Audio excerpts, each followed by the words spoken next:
Afternoon guys, ayan, tapos na paikot sintada plus yung kilo process.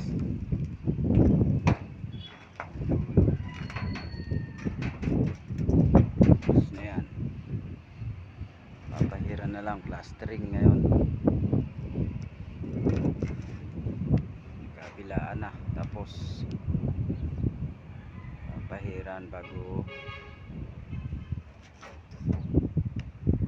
lalagyan ng parlina pagka plastering yan, para hindi mahirapan pag may yero na. Yan, paikot na yan yung likod.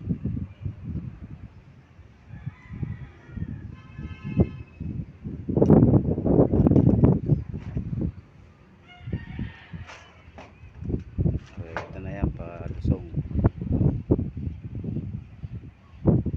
tutok na lang ang ano yan, parlina, tutok na parlina.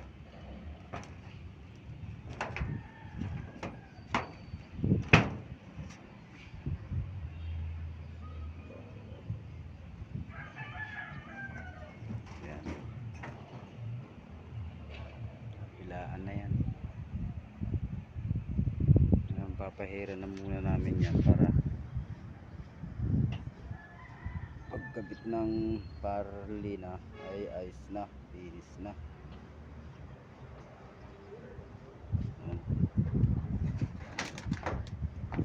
Dire-diretso na. Tapos yero, papaklasin to, hatiin masyadong mahaba, hatiin na.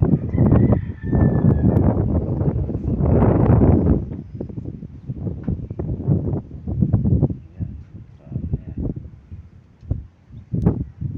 papahiran na lang paikot. Kung sakaling bukas ayun, plastering pa rin siguro, haba rin yan eh.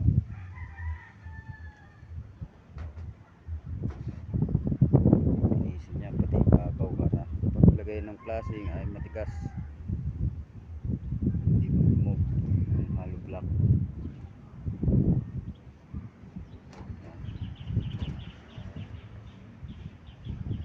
Bibistay na tropa guys, ayos na, tapos na ulit.